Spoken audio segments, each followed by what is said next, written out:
Hello दोस्तों and welcome to Nimbus learning platform powered by engineers academy. इस वीडियो में हम डिस्कस करने वाले हैं नाविक प्रोग्राम के बारे में। नाविक प्रोग्राम आपने सुना होगा, हाल ही में न्यूज में आया है कि इंडियन गवर्नमेंट अब नाविक प्रोग्राम को सेल फोन्स में भी लाने वाली है। तो ये नाविक प्रोग्राम है क्या चीज, कहां से आई ये नाविक, आइए चलिए हम जानते हैं।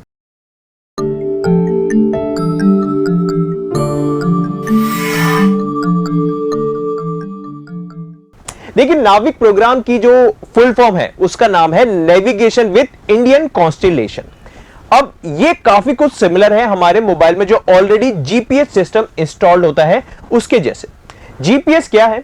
जीपीएस अमेरिका का, यूएसए का बनाया हुआ एक सैटेलाइट सिस्टम है जिसमें अलग अलग जगहों की लोकेशन को हम ट्रेस कर सकते हैं और उसकी लोकेशन आइडेंटिफाई कर सकते हैं।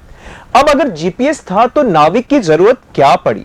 तो दोस्तों, इस सवाल का जवाब मिलेगा आपको 1999 में, जो कारगिल युद्ध हुआ था उस समय में।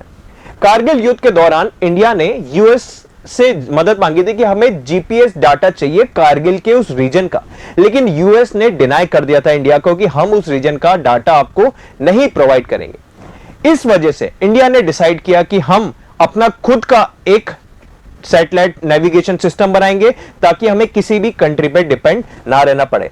और इसीलिए 2006 में इंडियन गवर्नमेंट ने लॉन्च किया NavIC programme, navigation with Indian constellation, जिसमें कंप्लीट इंडिया की जो टेरिटरी है इसको मॉनिटर किया जाएगा और उसी के साथ इंडिया की बाउंड्री से 1500 किलोमीटर के आसपास का एरिया, इसको भी मॉनिटर किया जाएगा नाविक प्रोग्राम से।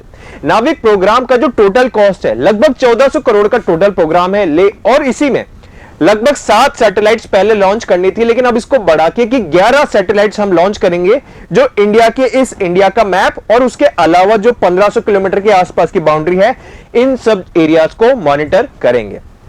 अब इसके अंदर दो बेसिकली सिस्टम्स हमको मिलते हैं। पहला एसपीएस, जिसको हम कहते हैं स्टैंडर्ड पोजीशनिंग सर्विस, जो आम इंसानों के लिए है, आपके और हमारे लिए है, जो आने वाले टाइम पे हमारे मोबाइल फोन्स पे भी मिलेंगी। और उसके अलावा एक और होगी इसमें रेस्ट्रिक्टेड सर्विसेज, जो ज्यादा एक्यूरेट होगी, जो केवल मिलिट्री यूज के लिए होगा, जो डिफेंस फोर्सेज, डिफेंस डिपार्टमेंट ही यूज कर सकेगा। अब ये जीपीएस सिस्टम से ज्यादा बेटर रहेगा, ज्यादा एक्यूरेट रहेगा। कैसे?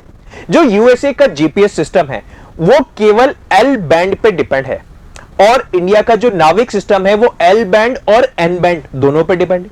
अब आप बोलेंगे सर इससे फर्क क्या पड़ गया, दोनों में क्या डिफरेंस है? देखिए दोस्तों, जो जीपीएस सिस्टम है एल बैंड वाला, उसकी जो पोजीशन एक्यूरेसी होती है वो 20 से 30 मीटर की शो होती है। मतलब आप जहां पे खड़े हैं तो वो जो लोकेशन बता रहा है वो एक्यूरेट नहीं होगी, वो 20 टू 30 मीटर के अंदर रेडियस में आप कहीं हैं, ये एक्यूरेसी शो करता है। लेकिन जो नाविक सिस्टम है वो एल बैंड और एन बैंड दोनों पर डिपेंड है और उसकी पोजीशन एक्यूरेसी 5 टू 10 मीटर्स है और मेट्रो सिटीज में तो एग्जैक्टली 5 मीटर एक्यूरेसी मिलेगी। तो ज्यादा बेटर एक्यूरेट भी है और इंडिया का इंडिजिनसली बिल्ड भी है, तो हमें अब किसी भी और कंट्री पर डिपेंड नहीं रहना है। अब ऐसा नहीं कि केवल यूएस के पास ही था, यूएस, चाइना, रशिया, जापान और यूरोपियन यूनियन, इन 5 कंट्रीज के पास अपने अपने नेविगेशन सिस्टम थे और इंडिया 6th कंट्री है जिसका खुद का अब नेविगेशन सिस्टम लॉन्च हो चुका है। अभी तक ऑफिशियली 8 सैटेलाइट्स लॉन्च करी जा चुकी है, टोटल हमें 11 करने वाले हैं। लेकिन जो पहली सैटेलाइट लॉन्च करी थी वो स्पेस में जाके उसमें कुछ खराबी आ गई है, तो उसको रिप्लेस करने के लिए और सैटेलाइट्स लॉन्च करी जा रही है। अब आने वाले टाइम पे गवर्नमेंट ने ये भी डायरेक्टिव्स निकाले हैं स्मार्टफोन मैन्युफैक्चरर्स को कि आपको जनवरी 2023 से अपने फोन को कंपैटिबल बनाना है नाविक सिस्टम से। लेकिन क्योंकि इतने कम टाइम में इतने सारे सॉफ्टवेयर चेंजेस नहीं कर पाते, इसलिए सभी मैन्युफैक्चर, जो फोन मैन्युफैक्चर कंपनीज है, उन्होंने टाइम मांगा कि आप 2025 तक का टाइम दो। 2025 तक जितने भी फोन्स आएंगे धीरे धीरे उन सभी में जीपीएस नहीं नाविक सिस्टम इंस्टॉल होगा। और बिल्कुल इसी तरीके से अब इंडिया अपने आप पे ही अब डिपेंडेंट है, अब किसी और कंट्री पे हमें डिपेंड नहीं रहना पड़ेगा नेविगेशन सिस्टम्स के लिए। तो दोस्तों, इसी तरीके के कुछ रोमांचक फैक्ट्स, कुछ इंटरेस्टिंग फैक्ट्स के लिए निम्बस लर्निंग प्लेटफॉर्म से जुड़े रहिए। Thank you and have a nice day. If you really like the video, please hit the like button, share the video, subscribe to our YouTube channel and press the bell icon for the latest updates. Thank you.